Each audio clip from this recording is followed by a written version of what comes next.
et à tous et bienvenue dans votre émission Minute de Vérité, l'émission qui apporte des réponses à des problèmes de société à la lumière de la parole de Dieu. Je suis heureuse de vous retrouver encore aujourd'hui dans cette émission. Mélissa Louba, votre présentatrice, qui va débattre avec la coprésentatrice Mélissa Mengue autour du thème « Ce que tout chrétien doit savoir sur le divorce ». Nous sommes à la deuxième partie de cette émission. L'émission dernière, nous avons déjà commencé à parler sur ce thème et cette émission avait déchaîné des passions, était très intéressant et tellement profond que nous n'avions pas pu la faire en une seule fois et aujourd'hui nous continuons ce thème. Donc nous avons parlé la dernière fois du choix du conjoint. Donc des fois on est amené à faire des mauvais choix et lorsque nous nous rendons compte dans le mariage que nous avons fait des mauvais choix, qu'est-ce que nous devons faire pour rectifier le tir? Donc, nous avons parlé de ça la dernière fois. Nous avons parlé des causes du divorce, des causes bibliques du divorce, ce que la Bible nous permettait de faire en tant que chrétiens pour le divorce. Et aujourd'hui encore, nous continuons sur ce thème. Donc, pour continuer et avoir encore des réponses à la lumière de la parole de Dieu, je reçois sur ce plateau l'apôtre Eddy Kadiebou. Bonsoir, apôtre. Bonsoir, Mélissa.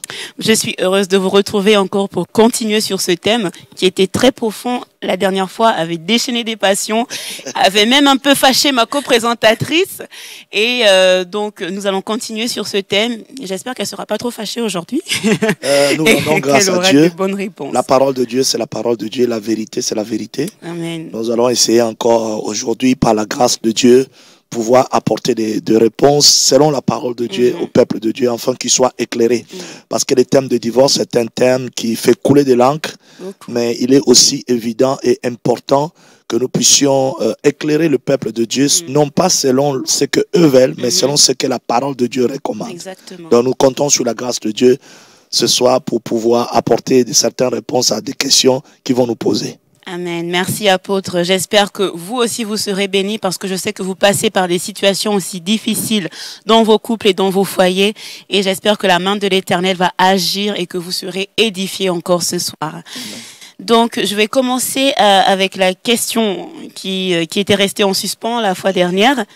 Donc, que signifie l'expression que l'homme ne sépare pas ce que Dieu a uni? Ok, merci beaucoup, Mélissa, pour la question.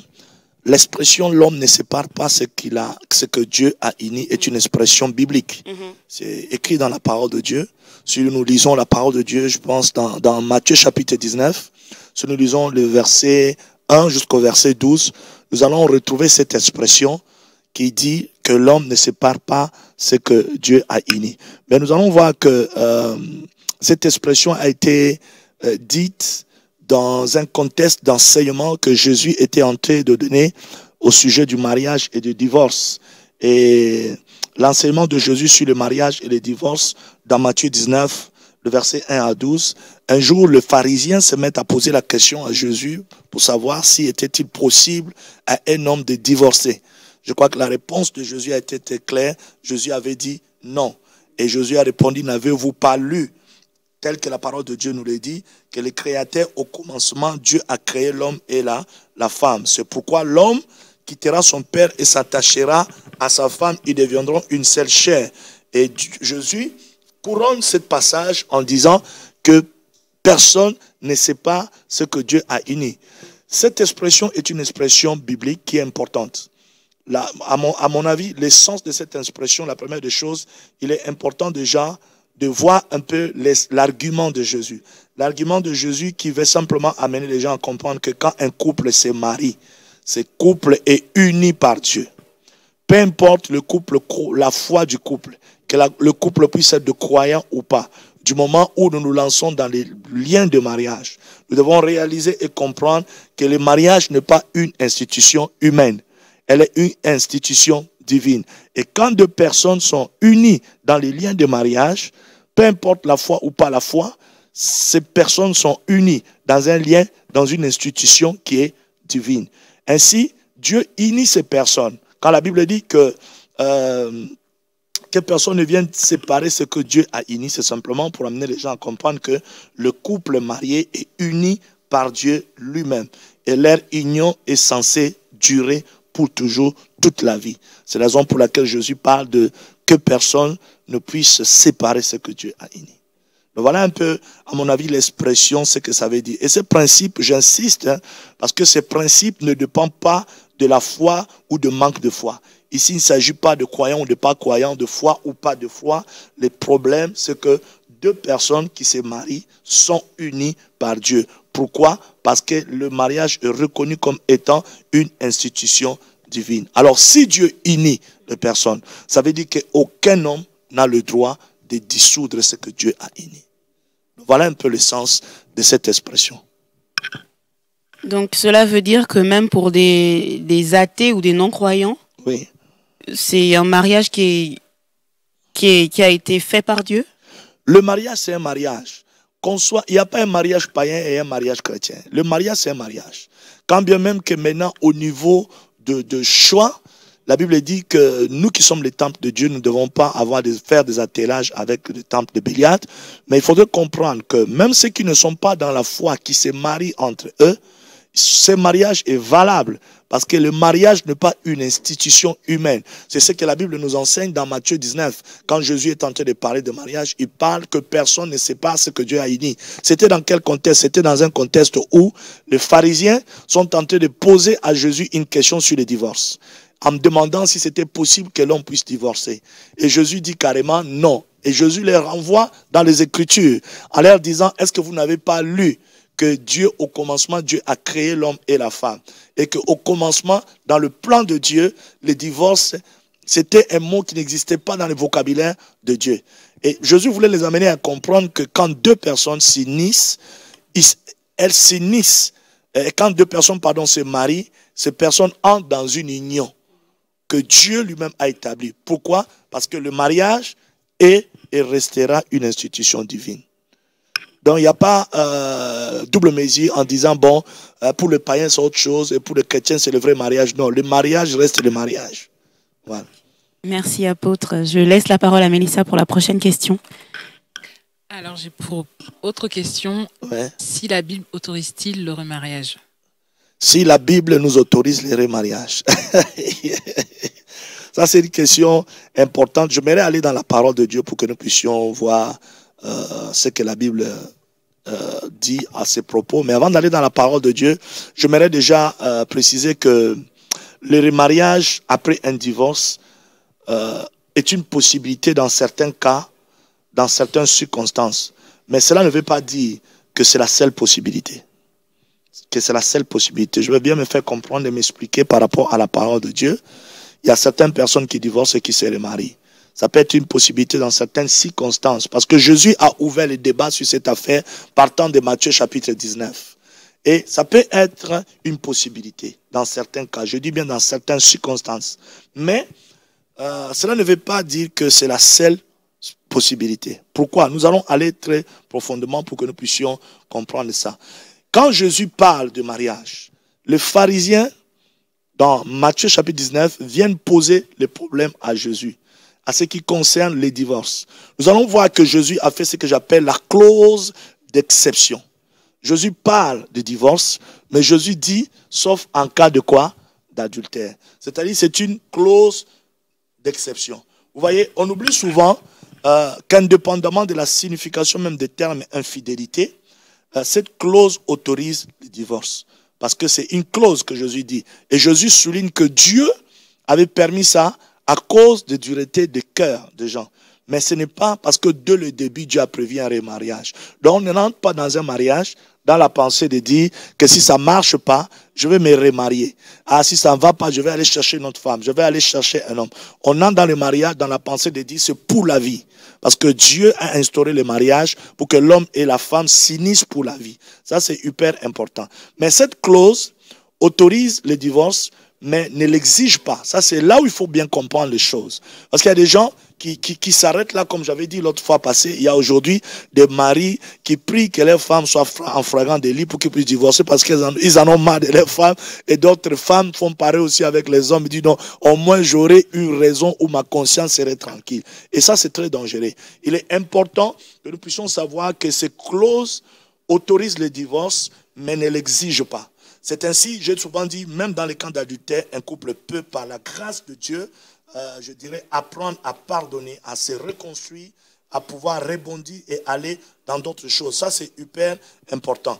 Et cet exemple est très important parce que la Bible nous l'enseigne dans Éphésiens au chapitre 4, verset 32.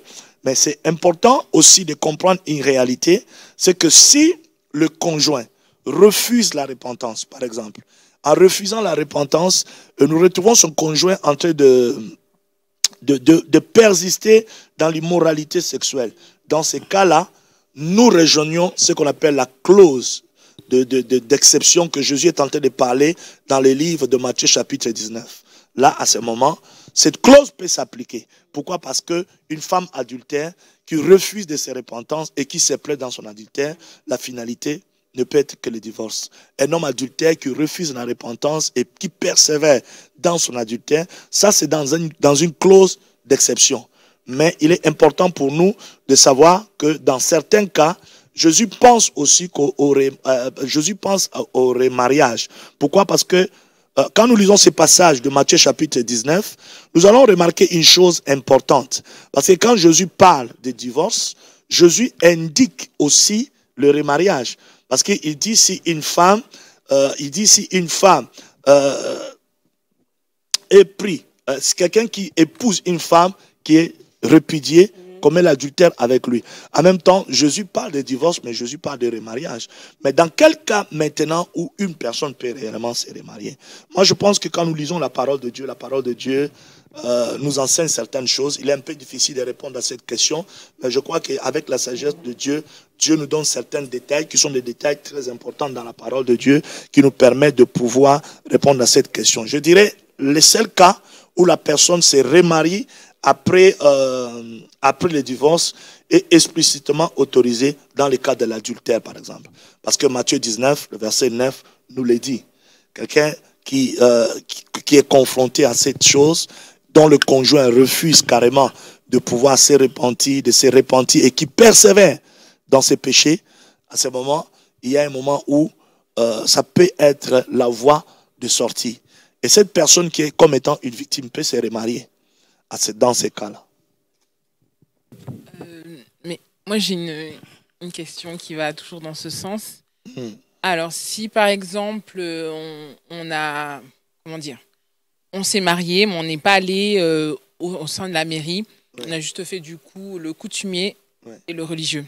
Est-ce que c'est le plus simple de divorcer de ce type de mariage et ensuite se remarier, ou bien on le prend en compte comme si on avait vraiment tout fait, y compris le civil? Tout part par la définition qu'on donne au mariage. Le mariage, c'est quoi? Il y a des sociétés qui définissent le mariage d'une manière et d'une autre. Et moi, je crois, par rapport à mes convictions et par rapport à l'éclairage de l'Évangile, que l'Église ne marie pas. L'Église bénit le mariage. C'est la mairie qui marie. Parce que la mairie a l'autorité, Dieu a établi des autorités, et administrativement parlant, la mairie marie. Et les gens, quand ils viennent à l'église, ils viennent pour recevoir leur bénédiction étant qu'église. Alors moi, j'encourage déjà tous ceux qui pensent que l'église marie, de comprendre que l'église ne marie pas, l'église bénit. C'est la raison pour laquelle beaucoup de gens tombent dans les erreurs, ils vont dans des églises et ils ont affaire peut-être à des serviteurs, à des hommes de Dieu qui ne sont pas trop avertis et qui bénissent, soi-disant, marient les gens dans des églises sans l'autorisation de l'État. C'est une infraction. Je pense que la Bible nous encourage de pouvoir respecter les autorités que Dieu a établies. Je pense que dans beaucoup de nations aujourd'hui, sauf dans des cas où les nations reconnaissent l'autorité coutumier, où les coutumiers, les chefs coutumiers, les anciens du village peuvent être autorisés à pouvoir unir une union, faire un mariage. Mais je pense, jusqu'à la preuve du contraire, la mairie, c'est à la mairie que les gens vont se marier. Alors, quand les gens se marient à la mairie, quand les gens ne sont pas encore mariés d'une manière officielle, les gens sont appelés à entrer dans cette dimension. Il y a beaucoup de gens aujourd'hui qui ont des problèmes. Pourquoi? Parce qu'ils ont fait des présentations coutumières et ils sont allés dans les églises et les pasteurs n'étant pas trop avertis sur certaines choses comme la loi, ils les ont bénis et dans la tête de ces personnes, ils se sont dit qu'ils sont mariés.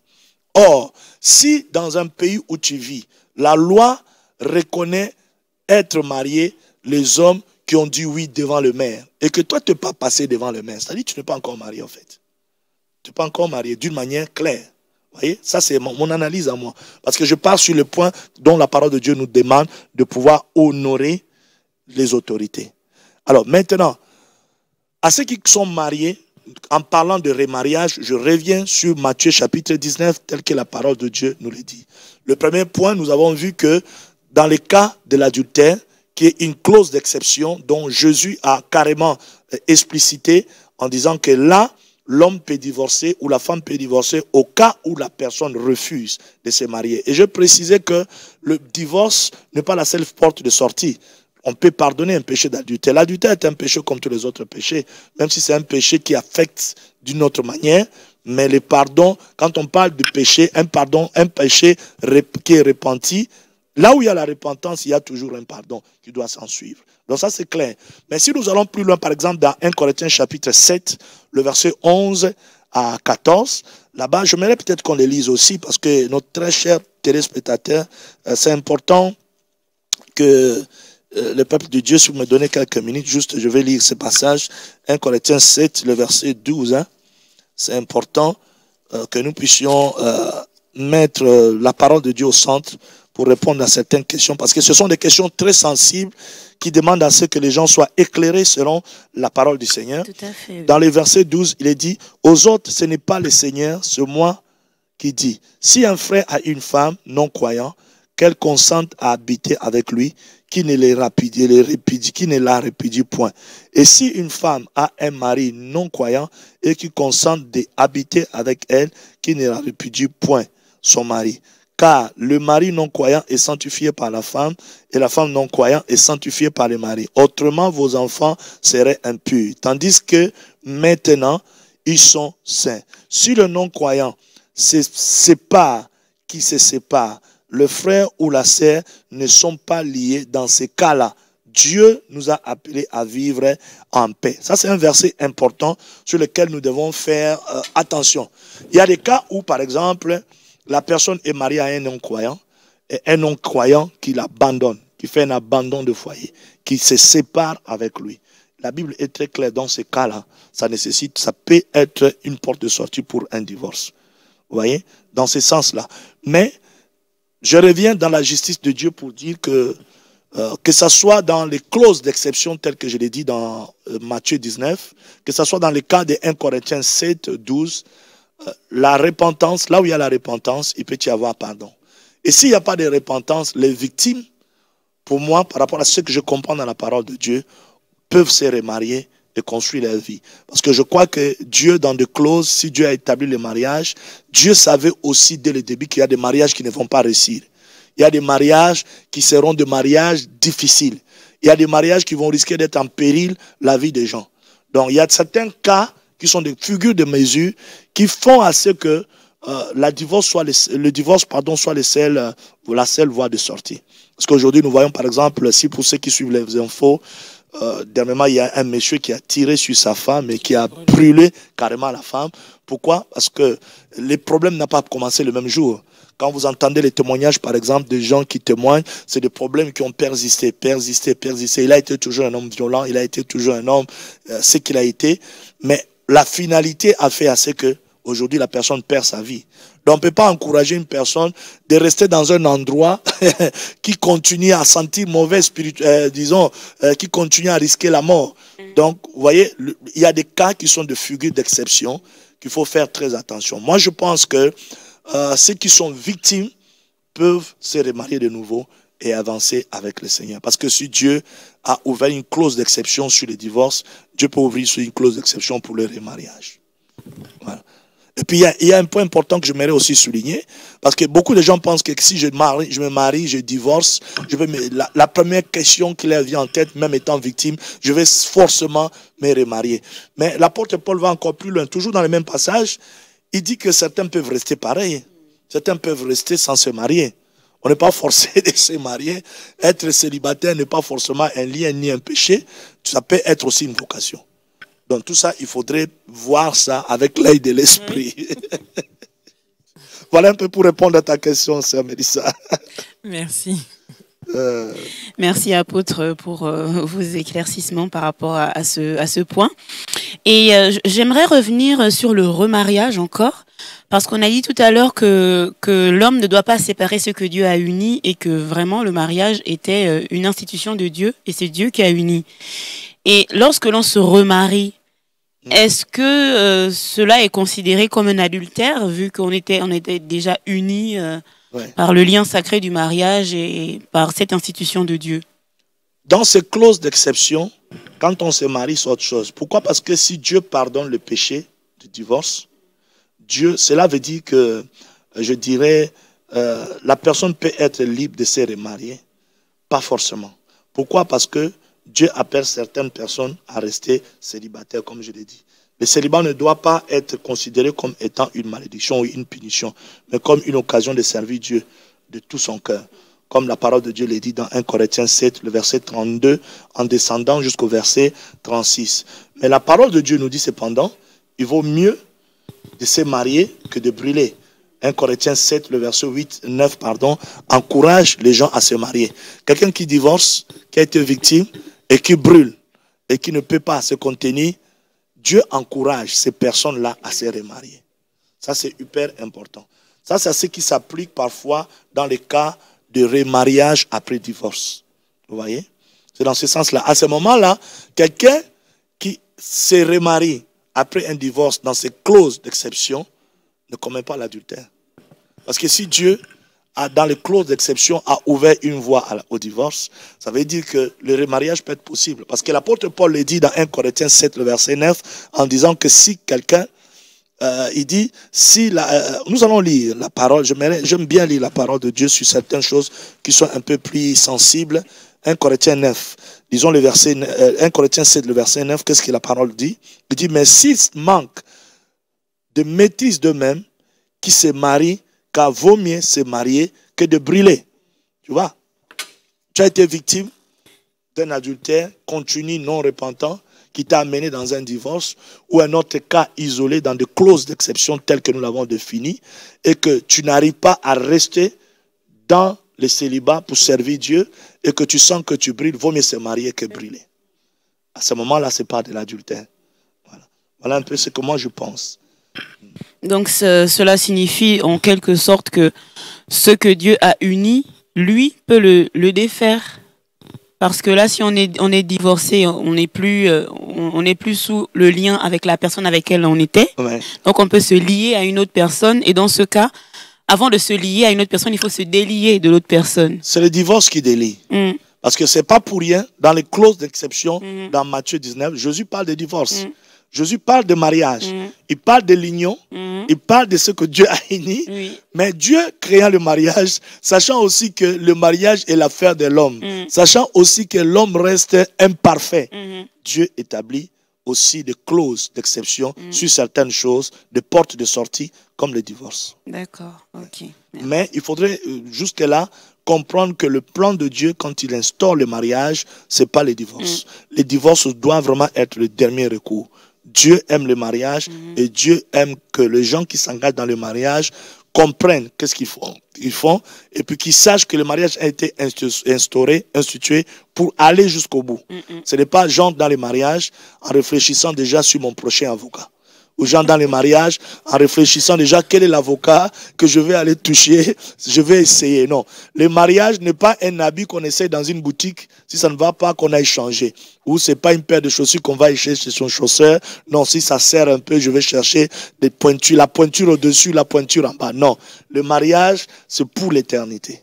Voilà. Amen. Merci, apôtre. Alors, quand Dieu a créé Adam, il lui a créé une Ève. Et vice-versa. Donc, ça veut dire que chacun a donc sa moitié ici-bas. Oui. Mais est-ce qu'il arrive qu'on puisse avoir une autre moitié si cette moitié venait à mourir?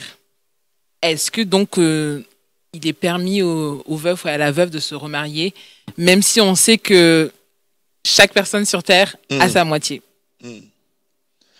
Donc, si je veux bien comprendre la question, c'est de savoir s'il est permis aux veuves de se remarier. Je crois que la parole de Dieu est claire. On va toujours lire la parole. Là, je fais recours à la parole parce que Comme je le disais tout à l'heure, c'est des sujets très sensibles. C'est important pour nous de pouvoir lire. Lisons un peu 1 Corinthiens chapitre 7, le verset 8 à 9. Peut-être que là-bas, nous allons avoir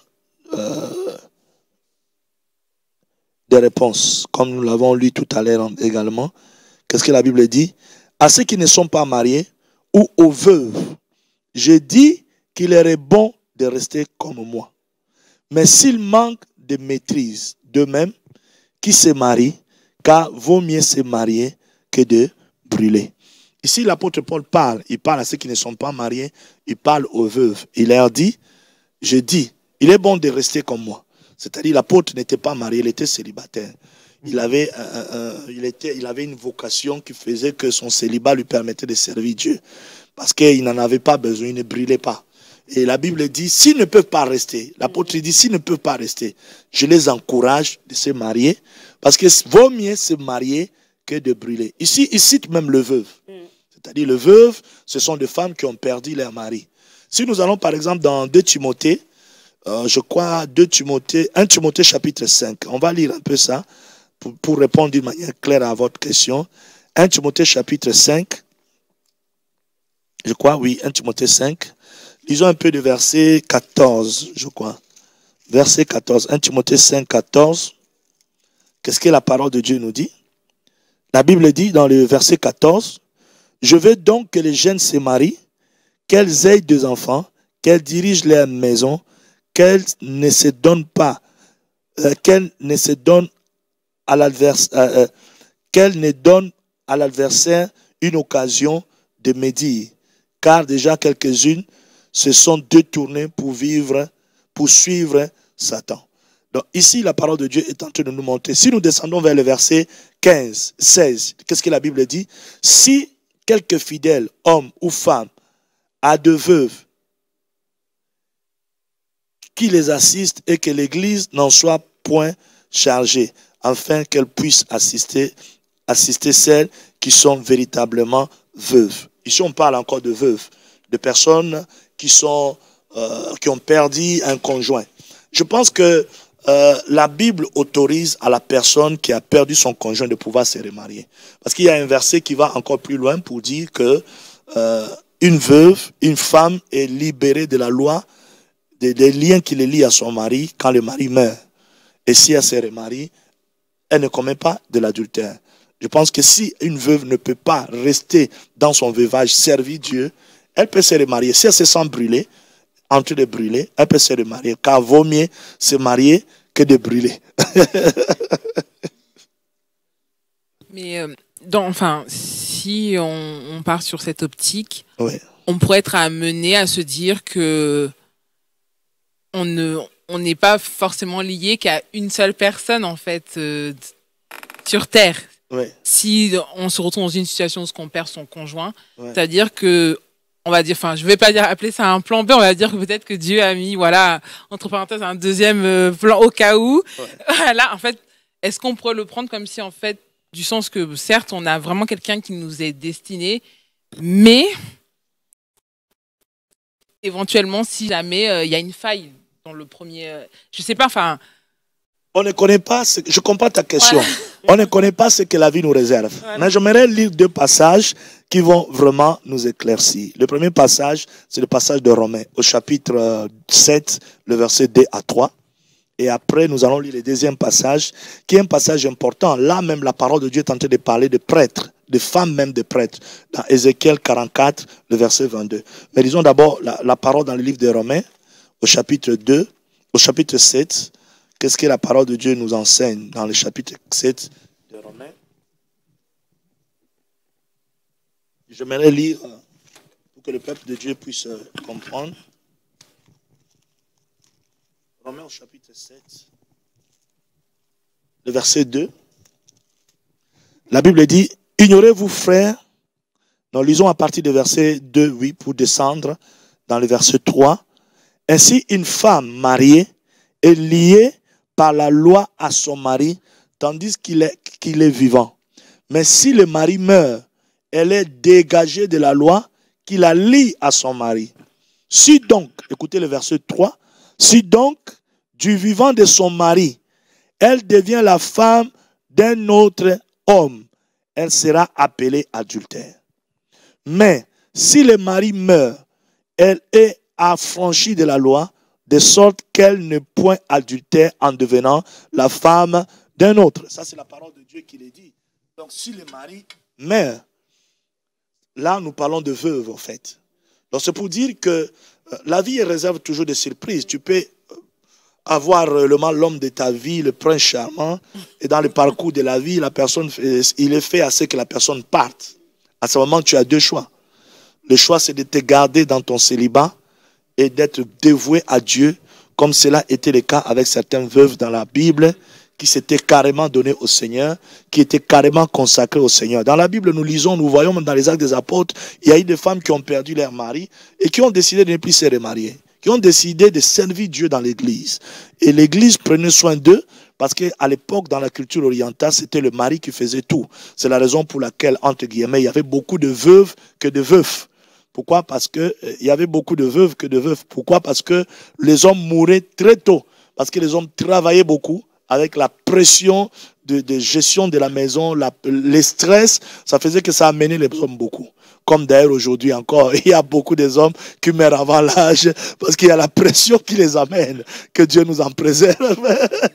Mais c'est important pour nous de comprendre que la Bible est très claire là-dessus en disant que tant que le mari est vivant, cette femme qui est mariée n'a pas à se remarier de nouveau. Mais si le mari meurt et que cette femme ne peut pas, ne se sente pas rester dans son veuvage pour servir et qu'elle brûle, elle doit se remarier. Et d'ailleurs, c'est là où l'apôtre Paul fait la différence entre le vrai et les fausses veuves. Il parle de vraies veuves, des personnes qui ont perdu leur mari, mais qui sont dévouées au Seigneur et qui sont restées comme ça pour servir Dieu. L'apôtre Paul les appelle de vraies veuves. Et il parle aussi de fausses veuves. En parlant de fausses veuves, ça ne veut pas dire que des veuves qui sont dans les péchés, mais c'est simplement pour faire la différence entre ceux qui se sont consacrés après la mort de leur mari pour servir Dieu et ceux qui ont ressenti le besoin de pouvoir se remarier. Je tiens à souligner aussi que ressentir le besoin de pouvoir se remarier n'est pas un péché, n'est pas condamnable par le Seigneur. Il faut que ça soit clair dans la tête de nos téléspectateurs, mais simplement la Bible fait une différence là-dessus. Si nous n'arrivons pas à nous garder et que nous brûlons, nous pouvons nous remarier, tel que la parole de Dieu l'a dit. D'accord. Merci pour la réponse. Amen. Merci apôtre pour toutes ces réponses. J'espère que nos téléspectateurs aussi sont bénis et sont en train d'apprendre aussi par rapport aux réponses que nous avons à la lumière de la parole de Dieu, bien sûr. Pour terminer, j'ai une dernière question. Ouais. Ce thème a été tellement vaste, on était obligé de le faire en 2 émissions parce que c'était tellement profond et il a déchaîné des passions. Que pouvez-vous nous dire pour résumer en fait ce thème? Que pouvons-nous retenir sur le divorce selon la parole de Dieu? Ah ouais. À ce qu'il y a à retenir, après avoir évoqué tout ce que nous avons parlé, ouvert le clause d'exception, la première des choses que j'aimerais que le peuple de Dieu puisse retenir, c'est que la Bible mentionne des raisons pour divorcer. La première raison, nous le voyons dans Matthieu 5, le verset 32, qui est l'adultère. La deuxième raison, nous le voyons dans 1 Corinthiens 7, le verset 15, qui est l'abandon d'un conjoint incroyant. Je parle bien d'un conjoint incroyant, pas un conjoint croyant, mais un conjoint incroyant. La parole de Dieu mentionne. Mais le problème, c'est que nous devons comprendre que même dans ces 2 cas, le divorce n'est pas exigé, ni même encouragé. Il est seulement permis. Parce qu'il y a une différence entre quelque chose qui est permis et quelque chose qui est encouragé ou exigé. Mais le divorce est permis même dans ces 2 cas. C'est important pour nous que nous puissions comprendre ça. La confession, le pardon, la réconciliation, la restauration sont toujours les premières priorités. Donc le divorce, ne doit être que l'ultime recours. C'est-à-dire que quand tout, on ne peut plus, on a tout essayé, rien n'est allé, c'est ça. Malheureusement, aujourd'hui, nous voyons les jeunes qui se marient aujourd'hui, même pas seulement les jeunes, même les adultes. Je disais l'autre fois, l'affaire de mariage n'est pas une affaire des enfants, c'est l'affaire des adultes. Et ce n'est pas parce qu'on a une barbe blanche, on a des cheveux blancs, et on est prêt pour le mariage. On peut avoir des cheveux blancs, mais rester enfant dans sa tête. Et ne pas être capable de gérer une femme ou ne pas être capable de bien maintenir sa maison étant une femme. Donc je pense que le mariage est le problème des adultes, le problème des gens qui sont mûrs dans leur esprit et mûrs en eux-mêmes. Donc il est important pour nous de comprendre que le divorce doit être envisagé qu'en dernier cas. En dernier cas, c'est hyper important. C'est vraiment important. Et le divorce ne doit pas être envisagé qu'en cas de péché répété non suivi d'une repentance. Une personne qui continue dans son péché, qui ne se répand pas par rapport à son infidélité, par exemple, à ce moment-là, il y a une voie de sortie. Une personne qui répudie sa femme, qui quitte sa femme parce qu'elle est incroyante ou à cause de la foi, là, il y a une voie de sortie. Donc moi, j'encourage les gens à pouvoir saisir cela, à comprendre cela. Nous devons toujours nous souvenir que Dieu déteste les divorces, tel que Malachie, chapitre 2, le verset 16 le dit. Je déteste les divorces, selon ce que la parole de Dieu dit. Le mariage est un engagement à vie. Et quand deux personnes s'unissent, la pensée de Dieu, c'est qu'ils puissent demeurer et aller jusqu'à l'éternité.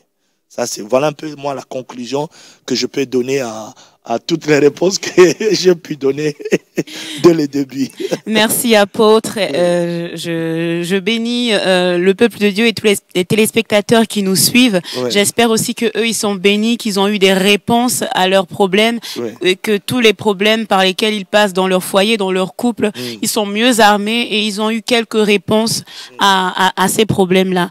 Et donc, pour terminer, je vais vous laisser, apôtre, vous dire quelques mots pour fortifier nos téléspectateurs, ceux qui sont dans ces situations qu'on a évoquées, hein, fortifier ou donner quelques paroles de réconfort et d'encouragement par rapport à ceux qui traversent des situations difficiles. Merci, Mélissa. Je pourrais encourager le peuple de Dieu ou encourager ceux qui sont en train de suivre cette émission. J'aimerais déjà dire que le mariage est une affaire des hommes, c'est-à-dire c'est une affaire des humains. Là où on parle des humains, il y a des défauts.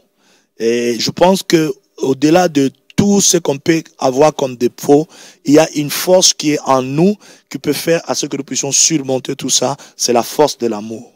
Donc j'aimerais encourager nos téléspectateurs à pouvoir s'appuyer sur l'amour dans leur mariage, à savoir que l'amour est comme une plante qui doit être arrosée. L'amour est une plante qui doit fleurir. Hein? Il faudrait que chacun des partenaires puisse s'engager à pouvoir verser l'eau de l'amour sur cette rose afin que ça puisse fleurir. Donc tu ne diras pas, bon, parce que je voulais te marier, maintenant tu es ma femme ou tu es mon mari, c'est un acquis. Rien n'est acquis dans la vie. Même le mari que tu as n'est pas un acquis. Même la femme que tu as n'est pas un acquis. Donc il faudrait entretenir. Il faudrait faire de son mieux. Donc le deuxième conseil que je pourrais aussi donner, c'est encourager le peuple de Dieu au pardon. Le pardon est quelque chose de très important dans les mariages. Il y a beaucoup de gens aujourd'hui qui ne savent pas pardonner, qui vivent dans les mariages. Certains d'autres vont dire, mon, ces mariages, si je reste là, c'est seulement à cause des enfants. S'il n'y avait pas des enfants, je me serais barré depuis. Mais quand tu t'es marié, il n'y avait pas des enfants. Le mariage n'est pas l'affaire des enfants. Donc ne te barre pas, pardon. Demande à Dieu de te donner la force de pardonner, de monter, d'aller plus loin avec le Seigneur. Au-delà de toutes ces choses, j'aimerais également encourager le peuple de Dieu dans la prière. Il y a des solutions qu'on ne peut pas trouver dans des réunions de famille. Il y a des solutions qu'on ne pourrait pas trouver au village. Des solutions qu'on ne pourrait pas trouver en faisant en soi l'oncle, la tante ou quoi que ce soit. Mais il y a des solutions qu'on peut trouver si on est à genoux. Parce que la prière est une clé qui stabilise beaucoup de choses, entre autres le mariage. Donc je les encourage à porter leur mariage à Dieu, à prier, à confier leur mari, à confier leur femme à Dieu. En savoir que le mariage est l'école de l'amour. Comme disait un de mes papas spirituels, Dr Maurice Dassy, qui disait, le mariage, ne vous y trompez pas, le mariage est plus que le mariage. Alors je ne comprenais pas, quand j'étais célibataire, je l'entendais dire le mariage est plus que le mariage. Je disais, quelle est cette tautologie-là? Mais quand je me suis marié, entré dans les mariages, devenant pasteur, gérant des cas de mariage, je comprends que ce vieux avait raison. C'est vrai que le mariage est plus que le mariage. Donc plus que ce que nous voyons de l'extérieur du mariage. Mais dans toutes ces choses, parce que Dieu est l'instituteur du mariage, que Dieu étende sa main sur le couple. Je prie vraiment pour que les couples qui sont en voie de divorce reçoivent la grâce de la restauration. Je prie pour que les réparateurs de brèches accordent la capacité de pardon à ceux dont vous devez de pardon. Je prie également pour que ceux qui n'ont pas la capacité de pardonner, parce qu'il y a encore des mariages aujourd'hui. La femme, de temps en temps, peut rappeler à son mari des choses qui se sont passées il y a 20 ans. J'ai vu une femme dire, tu te souviens, le 8 mars, je n'oublierai jamais. Elle donne la date, elle donne même l'heure, à 16h47. Donc j'étais étonné, je dis, mais c'est pas possible. Même les minutes, la personne connaît la minute. Donc, il est important que le peuple de Dieu apprenne à pardonner, à s'ouvrir à Dieu. Je prie vraiment que cela soit les partages et que par la voix de cette émission, qu'ils puissent trouver des réponses. C'est vrai qu'il y a peut-être des questions, parce que c'est un sujet très vaste. Il y a peut-être des réponses qu'on n'a pas peut-être données pour expliciter certaines choses compte tenu des temps qui nous est imparti aussi. Mais j'encourage les gens à pouvoir nous écrire sur le site de l'église, sachant que nous sommes disposés à vous recevoir.